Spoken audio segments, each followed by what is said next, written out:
And welcome to another edition of Rosen Sports Monday on this bone-chilling January morning, MLK Day. And thanks for joining us. I have a very special guest today. I've interviewed some big stars on this podcast already, but I've never been quite as nervous as I am today because sitting next to me is my wife. I know, as weird as that sounds, but we're also here to talk about her career, her background, more importantly, and things that made her the person that she is today. First of all, I want to thank our sponsors, Lexus of Maplewood, Lexus of Wayzata, our good friend Charlie Swanson, who's been with us from the start. If you're looking in the market for a Lexus, check them out, and we will hear from our sponsors a little bit later. And my friends over at Stretch Lab, locations throughout the Twin Cities. They've had a lot to do with me keeping going, keeping moving forward, as they say. So check out Stretch Lab throughout the Twin Cities as well. Well, Karin, hi. This is so bizarre for us and for me, but we thought this was a good idea for lots of reasons, both professional and personal.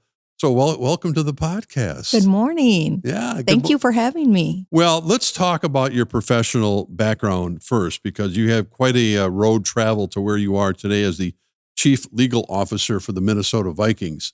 And people think, well, how do you get a job like that? Well, let's talk about your humble beginnings in Westbrook, Minnesota, because when I first met you, you started telling me about your family and the environment you grew up with and the people you grew up with. So for those who don't know where Westbrook is and what it was like growing up there, why don't you enlighten them about that?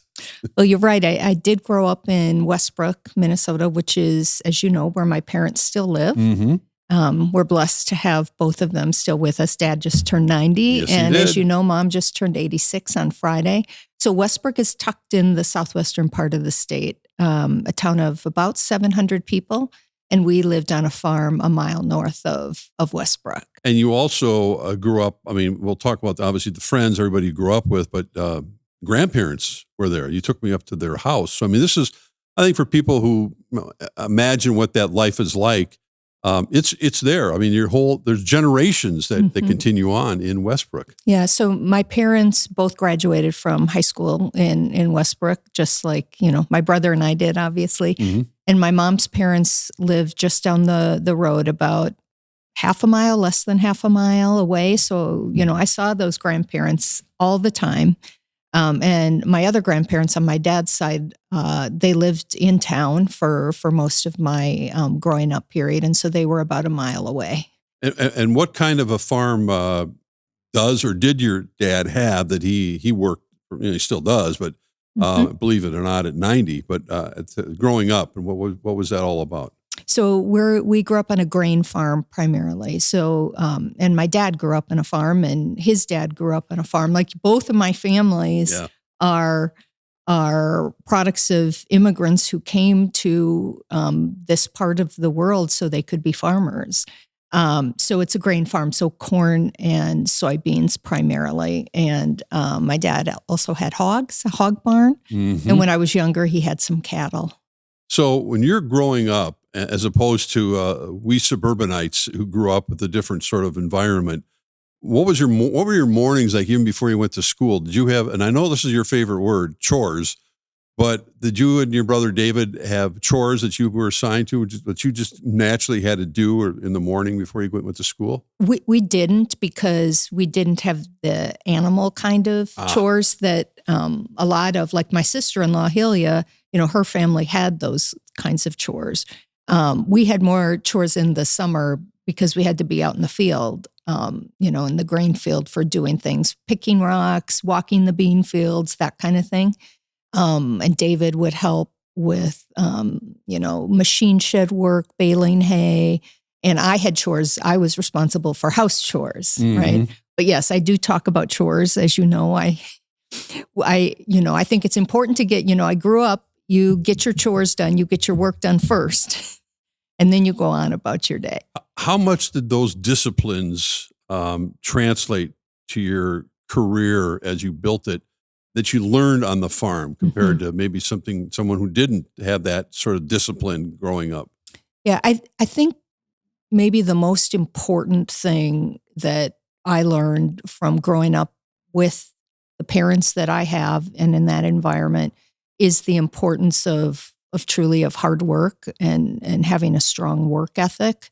So it was just always instilled in me that whether it was homework or the work that you needed to do at home or outside, that you did that and you did it first. Like it was always the first priority to get that done. And then if there was time, then there was time to play or to go do other things. And that has just stuck with me. And that's how I approached undergrad, how I approached law school. Mm-hmm.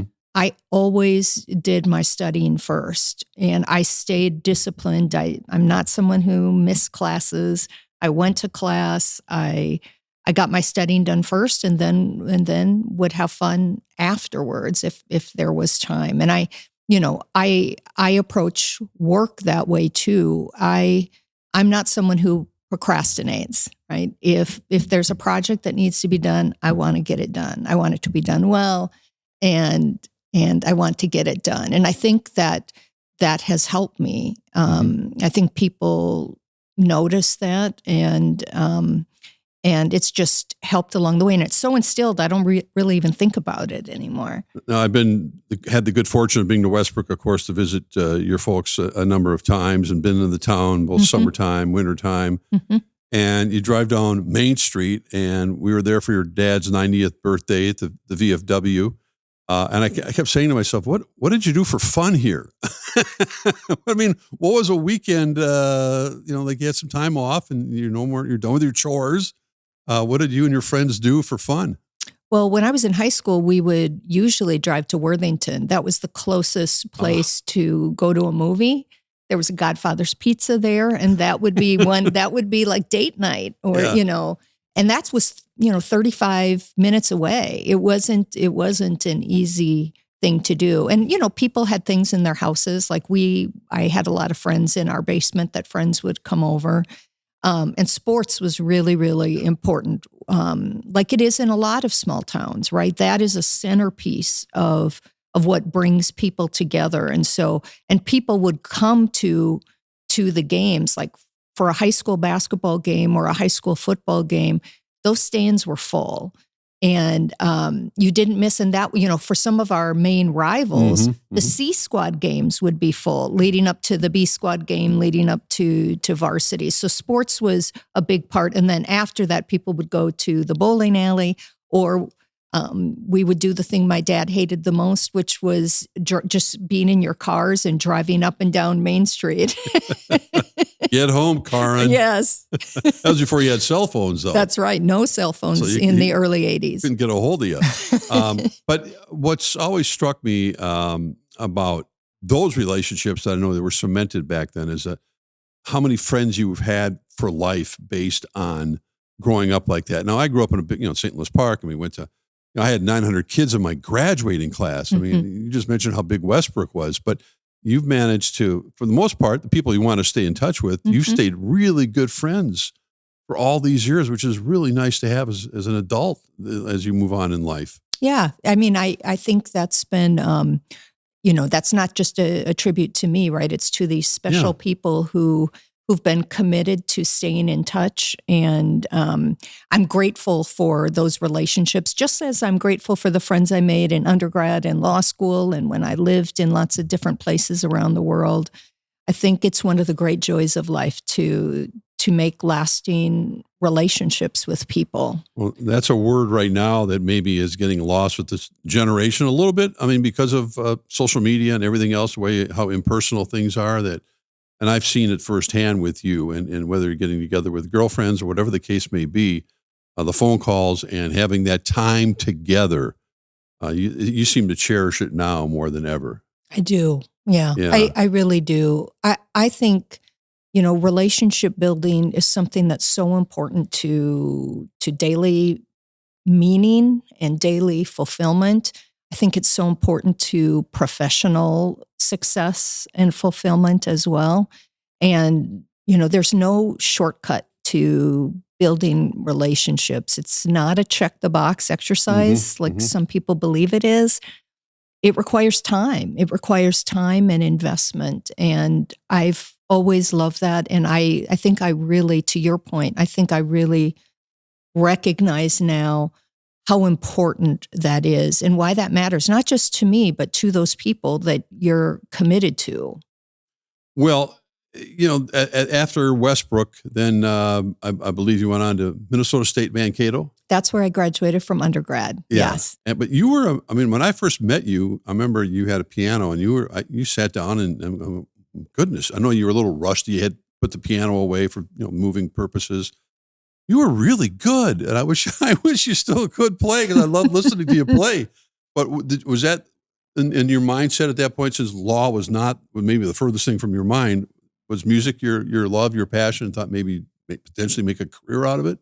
It was initially. So, speaking of some of the discipline sort of things, and I should have mentioned that earlier, I played 2 instruments growing up. I played the piano and the flute.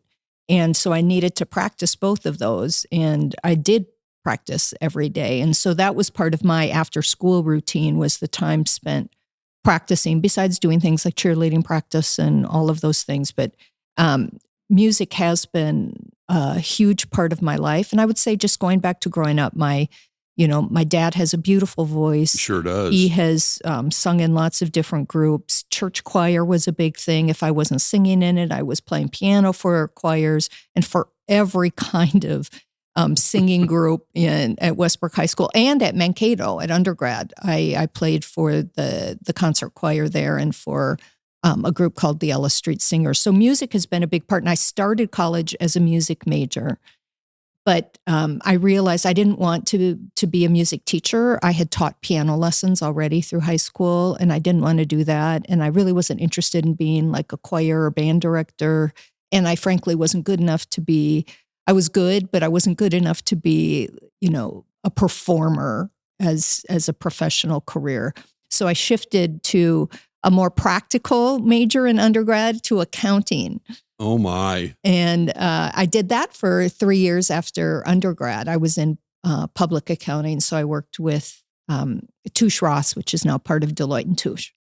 Getting back to your singing, I have the opportunity to hear you sing in the car one-on-one when your favorite artists come on. So I keep thinking, well, you would be great at karaoke night, because you do. I'm going, how do you know the lyrics to I this? belted out. You do not. Highway patrolmen are pulling us over because they're making so. No, but you love it. I do. It's fun, especially when the 80s play. So we know you went through kind of a rough patch for a little while, and you graduated from Minnesota State Mankato, right? I did. Yep. And then, so tell us about how your travels went from that to getting to Iowa to law school, but considering the fact that you told me you had never even met a lawyer in your life, which is mind-boggling to think of where you are today. Didn't grow up around a bunch of attorneys, didn't grow up in that environment of developing a passion for law. And so what sparked that? So I think at a time in my life when I realized that, public accounting just wasn't what I wanted to do for the rest of my life. And as you said, I was going through a difficult personal time. I just decided it was time to start a new chapter, right? And I was thinking about different options, and I knew I'd probably need to go back to school if I was going to completely shift careers. So I was reflecting on some things that professors had told me in undergrad at Mankato. For an accounting degree, you need to take a couple of law-related classes. And I remember a couple of professors saying, I think you'd be a good lawyer. And at that time, I just wasn't interested in doing more school. And I just frankly had never ever thought about being a lawyer. It seemed intimidating and daunting. And like you said, I didn't know any lawyers. But at a time when I was at a crossroads, I reflected on that. And I talked to a few people, none of them lawyers though, actually, but people who, were successful in their careers. And I started exploring that, like, could this be a thing? And I ultimately was deciding between law school at the University of Minnesota and the University of Iowa. And I was at a time in my life I really had no money. And Iowa offered me a scholarship, and that made all the difference. And I moved to Iowa City and started law school on a wish and a prayer, really. I mean, I can remember that first day. I will never, ever, ever forget how scared I was. And You're all alone, I basically. didn't know anybody there, but that school changed my life. I know I've said that to you many times, and that's why I'm on the board of that law school foundation. I want to help other people who need that assistance like I did, and to make sure that law school stays in good stead and in good shape. So Well, it did save you. it did to a great extent. It really did, and it gave me hope for a career that I could really have passion for. And I knew my first semester, even though it was really, really hard, that this was the right thing for me. And I met professors and students who really were welcoming and who were helpful. And law school's competitive. You're basically kind of competing against your other classmates for ranking and things. But I never felt it was a cutthroat environment there. There were a lot of really, really good people there. How did you feel about passing the bar and officially becoming an attorney? How intimidating was that? Well, I think that part of the journey wasn't as, it's a lot of time. Yeah. It's a lot of work. I applied the discipline that we talked about before. And that's my best advice to people who are graduating from law school, getting ready to take the bar. I'm like, take it seriously. It's just a few months. Take a review course. Do everything they say you should do. Don't wait till the last minute to study. You'll be fine. So, to be a certified public accountant like I am, you have to take the CPA exam. So I had done that already. Law school is full of exams. I think once you get through that, you have more confidence about the bar exam. So I took that. I moved to Seattle after law school. So I took the bar exam in the state of Washington. And then when I moved back to Minnesota, I had to take the bar exam here again. So I've taken the CPA exam, bar exam in two different states. So your first job was in Seattle then? My first legal job. Legal job, that's what I'm saying, yeah. Right. And that you stayed there for how long? About 3 years. Yeah. And I moved back. This ties back to one of my dear family members, was when my nephew Isaiah was born, who you know very well. And then I was here, of course, when his sister Taria was born. So, my nephew and my niece are such important parts of my life. And I was able to be here when they were little and they were growing up. Well, then let's fast forward a little bit because, the name of Cargill is such an important one in the Twin City area and the whole state. I mean, it speaks for itself, and you ended up getting a job there. Mm-hmm. As it turned out, traveling the world. I mean, you started telling me when we first started going out, you started telling me the places you've lived and worked, and I'm like, oh my goodness, it was like a Rand McNally atlas of the places you've been and worked. I mean, that must have been overwhelming. I mean, to think about the opportunities you had. It was really wonderful. I mean, there were a lot of challenges with doing those assignments abroad, and we can talk about that a little more. But, I worked in the Twin Cities for Cargill out in Wayzata for several years before all of that happened. So I started at Cargill in 98, and it was January of 2007 when I did my first assignment abroad to Russia. I moved to Moscow. And that just boggles my mind. When even though many times you've told me that, I'm like, how did you communicate? How did you get around? How did you know where to eat or talk to people? And you're in Moscow. You're not in Paris. You're in Moscow. Yeah, I had so many people there. Cargill had a network of really wonderful people. I worked with such great humans and great professionals in that office in Moscow. And we had a country leader there who he and his wife were really supportive. I had an incredible legal team there, and they spoke English as a second or third language, so we could communicate. The everyday life was challenging, so you figured things out, and I think those are the experiences.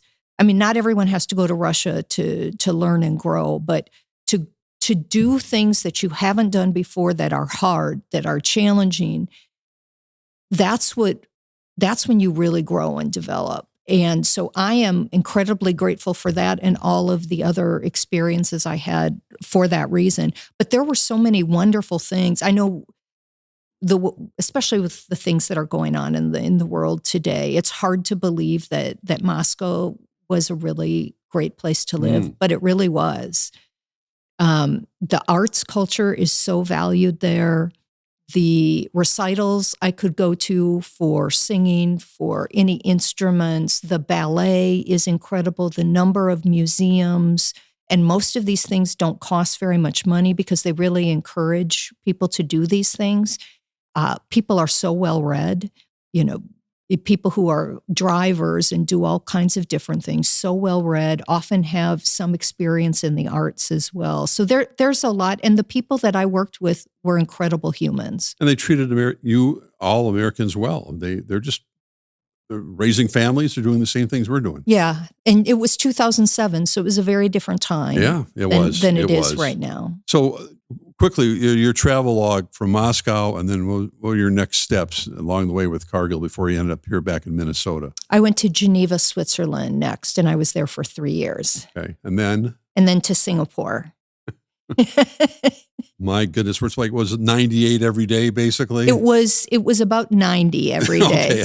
And the temperature, it only swayed maybe 5-6 degrees between night and day. And it was quite humid every single day, 365 days a year. And then Singapore was the last stop? It was. Then I came back to Minneapolis in 2012. Okay. And what brought you back here?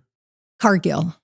Cargill. Yeah. You came back to Cargill. Yeah, Cargill, it was time they needed me to take over the role of North America General Counsel here. Let's segue, because we are going to take a break pretty quickly here and talk about our personal life a little bit, how we met. But I do want to talk about how you ended up with the Minnesota Vikings, because I know you were, growing up in Westbrook, you were a Vikings fan. Your family was. You're a Twins fan with, Harmon, your cat, and named after Harmon Killebrew, of course.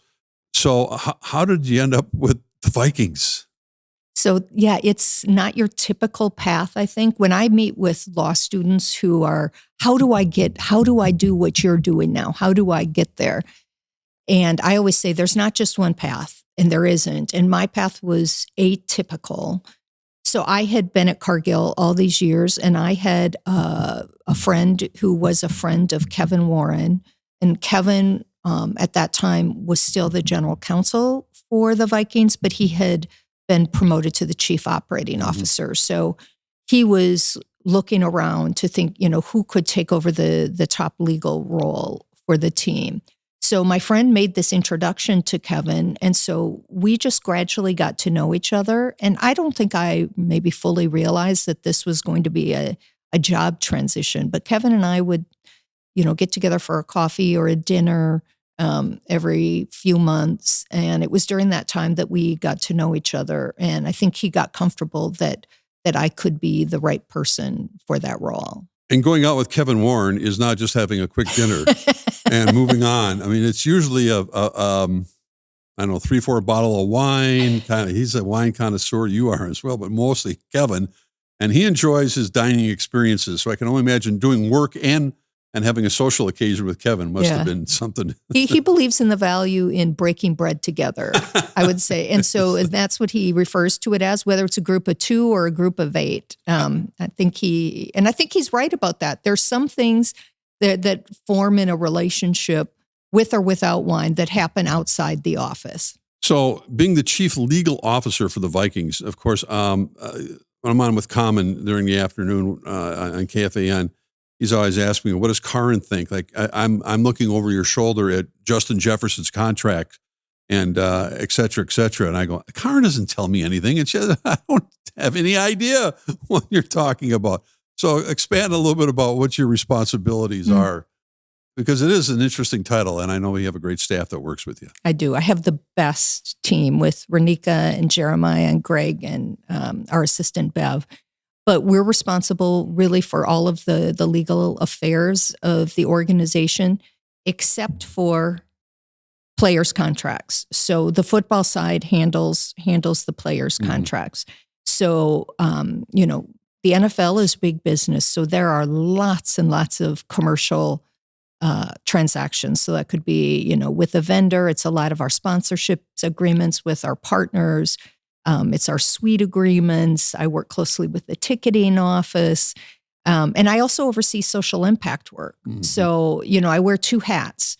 I am the Chief Legal Officer, but I have the great privilege of overseeing our work that we do to make a positive impact in the community. And that's a great team, too, a team of 12 people who do remarkable work.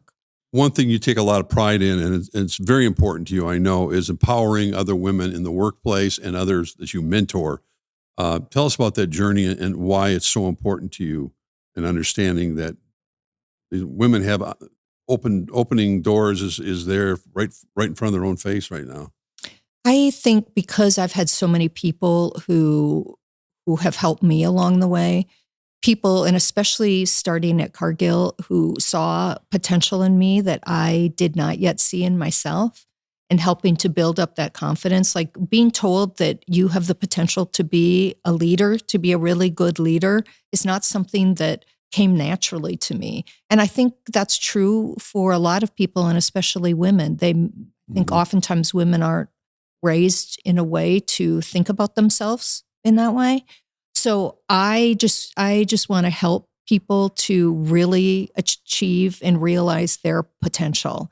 And that requires time with them, to understand, where they're struggling, or maybe they aren't seeing things that they could explore, different development opportunities, or different things they can do to increase their presence and their visibility. And the NFL has been doors wide open. You have many friends around the league. You've talked about it many times. I have so-and-so.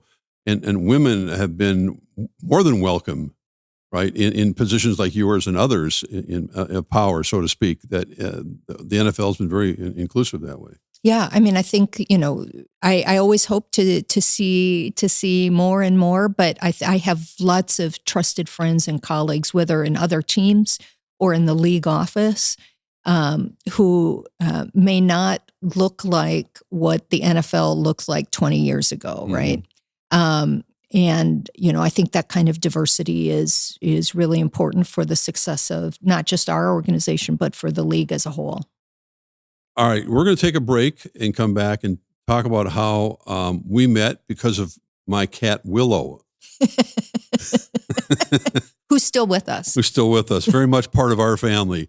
But right now it's time to hear from our sponsors, Lexus of Wayzata Maplewood and Stretch Lab. Hey, Rosie here for Lexus of Wayzata and Lexus of Maplewood. If you're in the market for a new luxury vehicle, look no further than my good friend Charlie Swanson at Lexus.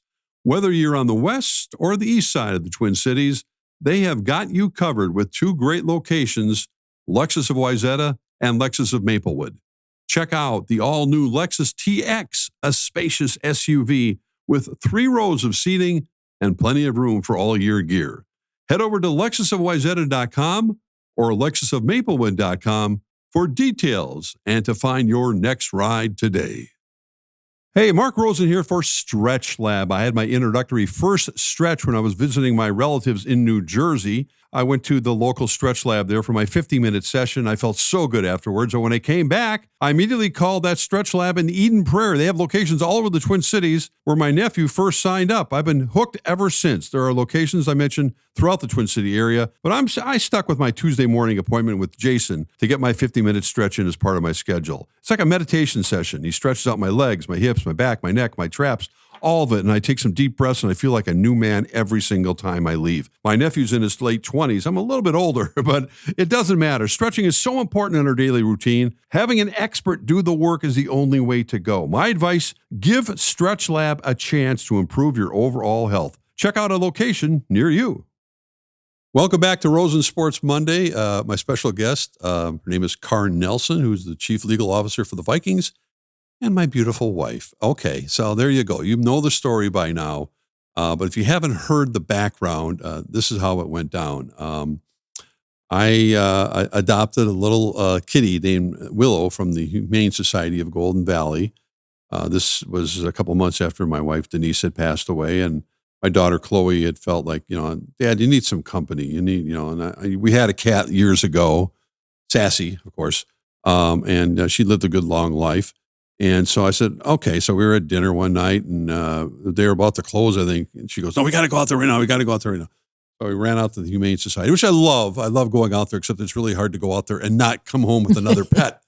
Having said that, I saw a litter of kittens, and one popped her head out and looked right at me, and I'm not making this up. And there was like 5 or 6 of them in there. And I went, that's the one. I'll be back tomorrow morning. Put her aside, put a tag on her. I'll be back tomorrow.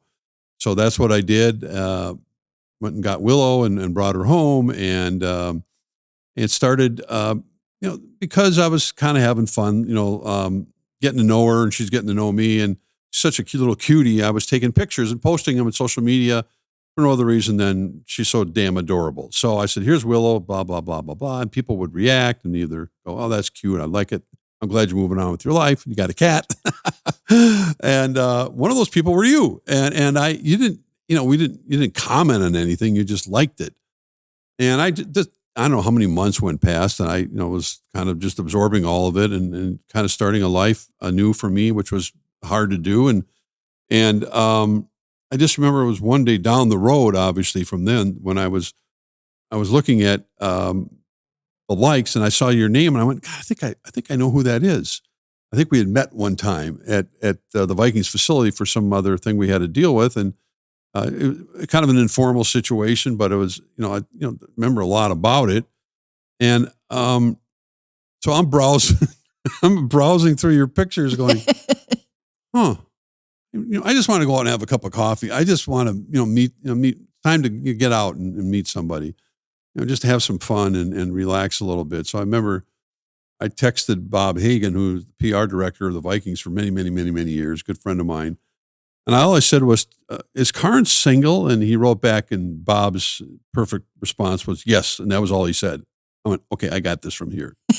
I didn't have your number, obviously. So I contacted you direct messaging, since you followed me on Twitter, to say, hey, I don't know do you want to have a cup of coffee? I had no idea where you lived. That you could have lived in Arden Hills for all I knew. But fortunately you didn't. You live downtown. And so we met for coffee. This is awkward for me. It's like, well, what did you think when I contacted you about having coffee? Just the first time, because we did meet eventually for a cup of coffee. We did. We met at Gavin's coffee place, yes, in the North Loop. So honestly, when you reached out, I really thought it was a professional. Because I have, at that same day I was having lunch with Courtney Cronin from ESPN. I'm like, it's kind of my media day, right? I'm, I believe in relationship building, as you know, and I just thought it was probably that.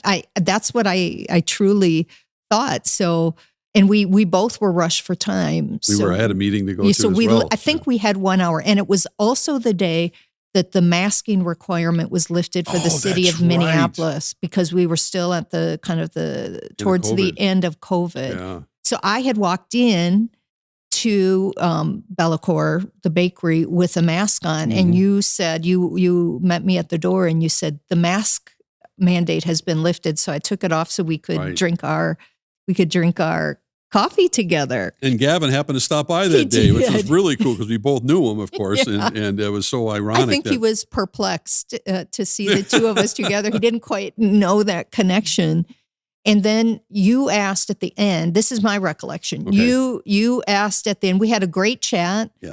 And you asked at the end, that maybe we should have dinner. We both had to rush away. Yeah. And it felt like it was too short. Yeah. And I said, okay, but only if we go across the street to Spoon and Stable, Gavin's restaurant. And I knew right then and there I was in trouble. I said, okay, that sounds like a plan. We'll do that, I think, next Friday. You were going to Detroit, I think, to visit a really good friend. And yep. I said, that's fine. I think it was the following Friday. Yep, it was a week later. And then tell me the story. tell the listeners the story about how you talked to your younger brother, David, about our interaction and how you interpreted it. Yeah. So after that, so when you asked me for dinner, I was kind of confused, because I'm like, is this still a professional kind of relationship building thing, or is this a date? So I called my brother, of all people, and he has been married to his high school sweetheart Right. now for, well, as of this year, 35 years. So if there's anyone who really would not know anything about dating right now, It's it David. would probably be David. But he is a confidant. And I remember being in the car and calling him and telling him that we'd had coffee. And I said, and he wants to have dinner. And I said, do you think this is a date? And David's like, it sounds like a date. You know, and well, the beauty of it, then we met, of course, I picked you up. We went to dinner at Spoon and Stable, which is one of my favorite places as well. And we had a 3-hour plus dinner. And I was a little intimidated because the way you ordered your drink, the glass was very important to you, the type of glass that it was served in. I went, man, I'm in trouble. I have no idea what she's talking about. I just want a beer and a whatever. But we talked for, and it's amazing how many people, obviously, because of our business connections, we had in common. And not just from, oh, I know so-and-so and so-and-so, but the real relationships that both of us had with the same people we knew. And I think that really struck me as something that was really important to me, because not only, oh, yeah, I know Bud Grant, I know, Jim Marshall and this person and that person. And, but it was the personal side of it. I think that why we connected so much. And that, again, it kind of speaks to what we talked about earlier. Both of us over the years have developed relationships and understanding that beyond any games that I covered and what we did or you went to, it's the personal relationships that last and mean the most. And I think that's what we both had in common that night that resonated with me about your passion for people. Yeah, I would say the same thing for me. It's not just that we knew a lot and we're separately friends with some of these same people. It's that I think it's the way we approached life, right? We care about people. I think one thing that I noticed about you, probably from the first time we had coffee in there, was how you treat people. You treat people with dignity and respect, even if people are coming to, they want a picture or, they want to talk to you about your broadcasting days on CCO. You treat people really, really beautifully, and that's important to me. And I think because you do that, you have built so many good relationships, and that's just something I treasure. I want to speak to a couple of people that have meant the most to us. I mean, that we've connected with over the last couple of years, in particular, while we were courting and before we got married. And those people are Bud Grant and Jim Marshall, and both have meant a lot to me in my career beforehand, and then meeting through you and understanding how important they were with you. But let's talk about Bud first and his lovely wife, Pat. I know I'm getting emotional now too. I've been talking about him, but it was special.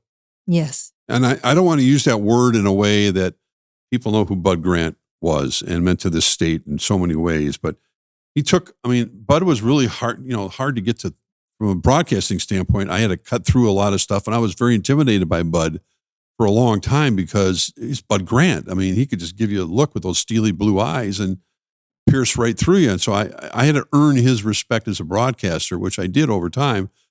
But after he retired and after I kind of was going through my retirement, everything that we had gone through with our personal lives, he lost his first wife and I, lost mine. And it was an astonishing transformation to get to know Bud Grant and understand his background, and for him to talk about his days with the Minneapolis Lakers. And my mom, who absolutely adored him, had a huge crush on Bud, watching him play for the Minneapolis Lakers, but had this connection. And then I hear you tell your stories about Bud, and it was like, there's another reason why we clicked so much, because we had that same sort of feeling about someone like him. Yeah. One of my greatest joys since joining the Vikings, you've mentioned the two people who I would hold out as being those joys, and that's Bud and Jim Marshall. I still remember meeting them both for the first time. I think by the time I met Bud in 2016 when I joined the team, he was at a different stage of life. He probably had softened just a bit from when you started working with him as the head coach.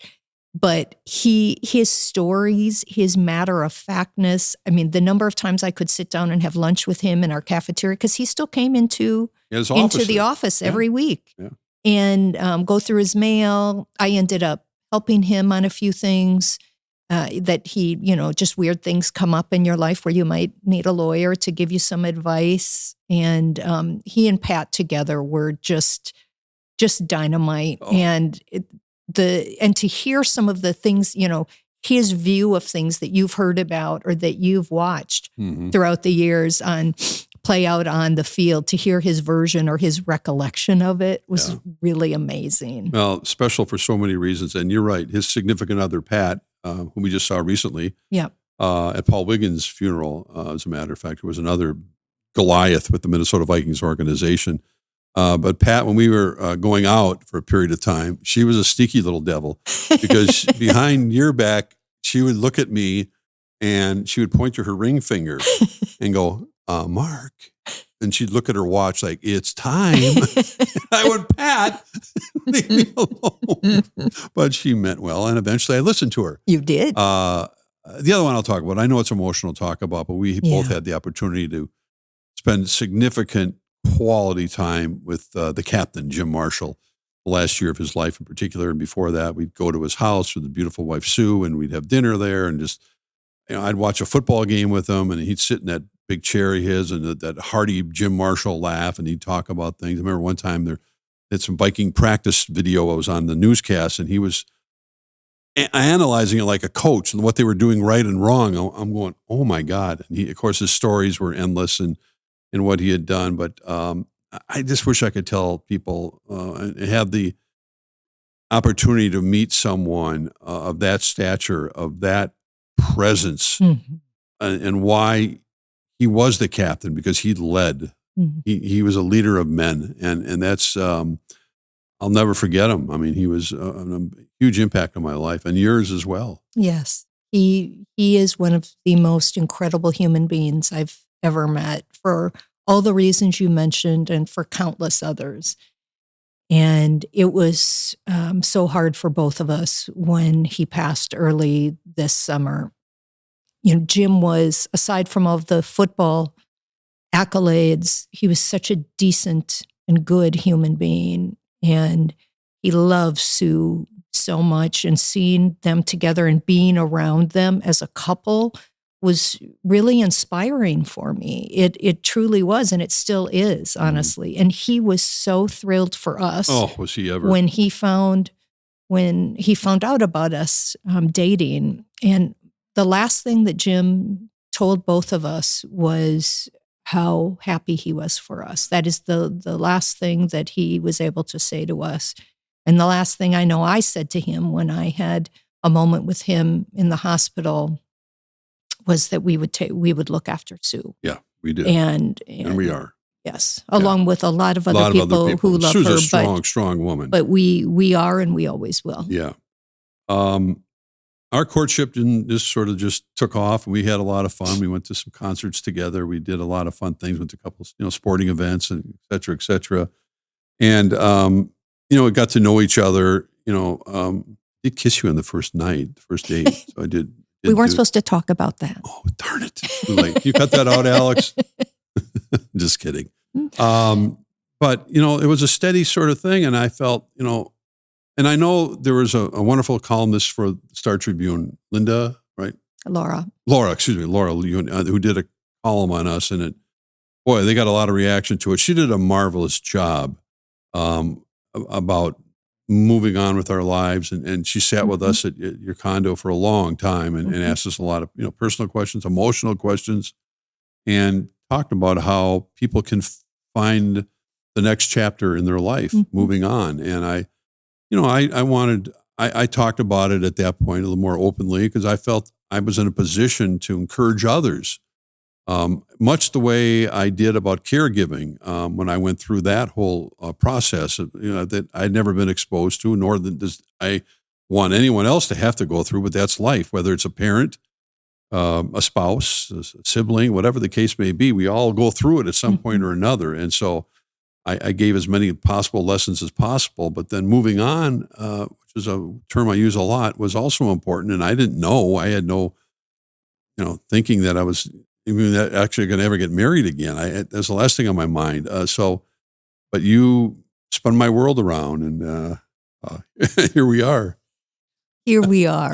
That column was terrific. It was. I think it was, inspired and I a lot think of people. we could be honest, and we could be vulnerable and true to ourselves in that piece. And I really do still respect so much that you have been willing to share all parts of your story, and you know more than I do, but I know for sure that's helped a lot of people. It's been inspiring to people, and everyone doesn't need to do it that way. Everyone should do it in the way that's best for them. But you, I think, have helped people both in terms of going through the grief and the caregiving that you did, but also being willing to say, I still want to live. Mm-hmm. And I think that I know for sure that is helping many other people. Well, I feel so fortunate about all of this, and every day I wake up, it's a beautiful day. It really is, even though it's 14 below today. But I think one thing we had to deal with beyond me moving into your place eventually, we had you talk about transactions, and you deal with them all the time. The legal profession, I've dealt with them, reporting them. We had to make a big transaction because I had 2 cats now because I adopted Stevie. You had 2 cats, mm-hmm. brothers, Abe and Truman. Mm-hmm. I had to bring Willow with me, so the math doesn't fit because we couldn't have 3 cats. We only had to have 2. Your mom, God bless her, has got lots of cats, a lot of outdoor cats. So we had to make a transaction because we had to trade Abe down to Westbrook and bring Willow over to our place and figure out how all this was going to work. But thankfully, your mom was very giving about it, and now has a new mama, as you like to say. And Abe is now the size of a raccoon. But anyway, that was an interesting time because people who have pets can relate to all this.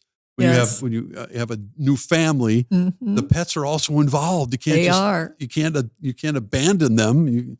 And so that was a fun exercise. You had to make that phone call to your mom to say, would you be willing to take Abe? And now Truman and Willow are good friends. They are. They wrestle a little bit, and Willow's an instigator, but they also cuddle together, and it's fun to see them, and it makes our life more enriched all the time. So, that was a fun time. That is for sure. So September 1st, 2023 was the date, right? It was. That was a fun, we planned our wedding, and the second time around, and you're thinking, well, I listened to you and your desires for the wedding and the people we wanted to have that were important to us to come and have a good time and really have a good time. Unfortunately for you, even though we had this wonderful food, you didn't get to eat that night. You were too busy. I did not eat. I mean, truth be told, I think you had some slices of turkey when we got home that night because you didn't get to eat all our wonderful food, but it was wonderful. Andy Luger, our good friend, was the officiant, and we had Sarah Tuaola singing a song, and it's kind of a blur to me to this moment, but it was a wonderful day, wasn't it? Honey? It was, and the planning was fun too. But I think what was important to us is that we've both had long, rich lives, that we wanted people who mattered to us to be able to come and for them to have fun. And I wanted them to have good food and good drinks and a nice environment. And it's really as much a tribute to them and their importance 100%. In our lives than it being about us. Yeah. So it was a fun, festive party, but it just went too fast. It did. It really went too fast, and it was a lot of fun to plan. But so I think the message for folks listening right now is that life goes on, and if you're fortunate enough, like we have been fortunate enough to find each other and to enjoy every single day and take it all in and appreciate the friends you're with and your relatives, that the people mean the most to you, that don't let those days go by because you don't want to have any regrets. We've seen it already with our good friends. In the meantime, we hopefully can do some traveling. We have some great friends that we travel with. We're planning a big trip this April, and you deserve it. You've been working hard for a long time. I put my 50 years in WCCO, and I'm still loving doing this and doing just enough with radio. But it's fun to stay busy, and I think that's the thing too that people understand. Like, I get that all the time. How's retirement? I'm going, well, and I always get defensive about, not really, but I'm not really retired. I'm still staying busy. I love doing this podcast and meeting interesting people and having them on as a guest. And, working 3 day afternoons a week with Common, which is, enough, like going to get a root canal and then doing the Fox pregame show for Channel 9 and for the Vikings, which was just a joy for me to do. And hopefully I get at least one more year and maybe we can get the Vikings to be in the big game. I know. I always joke about the fact that I gave you a nice ring for the wedding. I want you to get that Super Bowl ring. I hope we're running out of time, but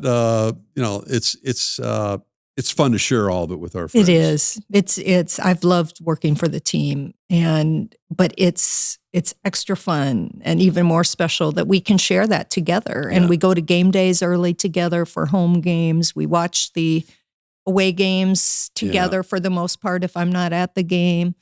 And you tolerate me, doing my calisthenics and running around the condo during the game. But it's all there and it's all fun. It is. And been I wonderful. love the fact that even last night we're watching the Bears game and we have some good friends obviously with the Bears, and painful as it was the end of the game for Chicago. Your dad calls from Westbrook and he wants to talk about the game, and I love doing that. And I can tell him how much he enjoys talking about it and breaking down what happened on the play. But again, it's family. It's a connection. It means everything to me. And to have your folks in my life is the best. So I could keep talking, but I'm not going to. This has been a pleasure. It's been really wonderful. Thank you for having me as a guest. No, and you're inspirational to a lot of women out there too. I know who come into this very podcast and you talk with, you're good friends with, and have that sort of impact because you do make friends very easily and you have the great personality and charisma about you. So can I say this? It's probably the first time I've ever said it to a guest. I love you. Thanks for coming in. I love you too. I'll be your guest anytime. Okay. Well, thanks for listening, everyone. Enjoy your warm day here in the Twin Cities. Thanks for listening.